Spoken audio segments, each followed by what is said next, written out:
बाबासाहेबांच्या भीमसैनिकांना क्रांतिकारी जय भीम. या इथे आज माझ्याबरोबर भीमराव आंबेडकर आहेत, बडोले साहेब आहेत, सुरेश मानेजी आहेत, बाबूराव मानेजी आहेत, बबनराव घोलप आहेत आणि सर्वच नेते मंडळी आणि त्याचबरोबर तुमच्यासारखे वाघाची औलाद असणारे भीमसैनिक आहेत. आणि त्यामुळं उपमुख्यमंत्री ज्यांना मुख्यमंत्री सांगितलं यांना भेटून घ्या.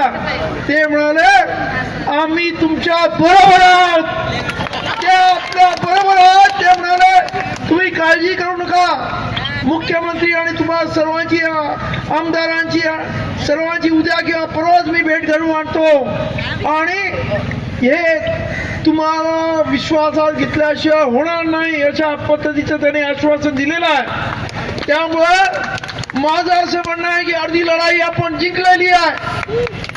आता हा जो एक प्रेशर ग्रुप आपण तयार केलेला आहे, हा प्रेशर ग्रुप असाच आपला टिकवायचा आहे का. सरकार आश्वासन देतं परंतु जिल्ह्यावर आंदोलन झाली पाहिजेत. ज्या पद्धतीने परभणीला झालं त्याच पद्धतीने नागपूरला झालं, त्याच पद्धतीने प्रत्येक जिल्ह्यामध्ये आंदोलन झालं पाहिजे. सरकारला तिथून सुद्धा रिपोर्ट आले पाहिजेत की आता या 59 जाती आता गप्प बसायला नाहीत. सरकारला मी सांगितलंय की 10% पण लोक नसतील या आज जे तुमच्या बरोबर आहेत त्यांच्याशी बोलण्यासाठी, कारण त्यांच्याकडे कोणी माणसं नाहीत. आमच्या बरोबर आज मातंग समाजाचा पण प्रचंड लोक आज इथे आहेत आणि त्यामुळं तुम्ही त्यांच्या नादी लागू नका. आणि या स्पष्टच मी त्यांना सांगितलं की 58 जातींना उरावर घेऊ नका या शब्दात सांगितलं. आणि त्यामुळं त्यांना या मोर्चामुळं या संपूर्ण गोष्टीची चुणूक आलेली आहे आणि मला पूर्ण खात्री आहे की उपवर्गीकरण आपण रद्द केल्याशिवाय राहणार नाही आणि ते उपवर्गीकरण रद्द करून घेऊच.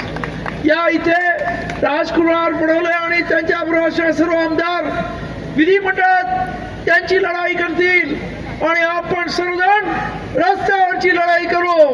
आणि यासाठी आपण सर्वांनी तयारी करायला पाहिजे. आपल्या सर्वांना माझी विनंती आहे की या इथं तुम्ही आज ज्या पद्धतीनं या पावसामध्ये सुद्धा एवढा प्रचंड 2.5-3 लाखाचा मॉब इथे आला, हा एक या मुंबईमध्ये न भूतो न भविष्यती अशा पद्धतीचा हा महामोर्चा आपण या इथे काढला आणि आज त्याची दखल संपूर्ण विधिमंडळामध्ये आणि कॅबिनेटने घेतलेली आहे. आणि मला पूर्ण खात्री आहे की तुम्ही दिलेला हा भीमटोला आज सरकारला अत्यंत योग्य ठिकाणी बसलेला आहे. आणि त्यामुळे लवकरच आपल्याला आपण ज्याच्यासाठी हा मोर्चा काढला ते उपवर्गीकरण विरोध म्हणजे रद्द करायचा आपली जी मागणी आहे ही यशस्वी झाल्याशिवाय राहणार नाही. आणि जोपर्यंत यशस्वी होत नाही तोपर्यंत आम्ही सर्व नव्हे तर आपण सर्वजण गप्प बसणार नाही. आमची एकजूट अभ्यंत ठेवू अशा पद्धतीचा निर्धार करू. आपण सर्वजण आज घरी जा आणि शांतपणे जा आणि परत एकदा जिल्ह्यामध्ये आज जसं मुंबईमध्ये सर्व जाती 59 जाती एकत्र आल्या त्याच पद्धतीने तालुक्यावर जिल्ह्यावरती या सर्व जातींना एकत्र घ्या आणि विश्वासाने या उपवर्गीकरणा विरोधात आंदोलन चालू ठेवा, जेणेकरून या इथं पुढच्या काळामध्ये आपण सर्व एक संघ एक दिलानं एक विचारानं पुढे येणाऱ्या काळामध्ये ज्या पद्धतीने बाबासाहेब आंबेडकरांच्या काळामध्ये या सर्व अनुसूचित जाती बाबासाहेबांच्या पाठीमागे होत्या, आज परत एकदा त्या जाती सर्व एकत्र आलेल्या आहेत आणि हे एक ऐक्य हे एक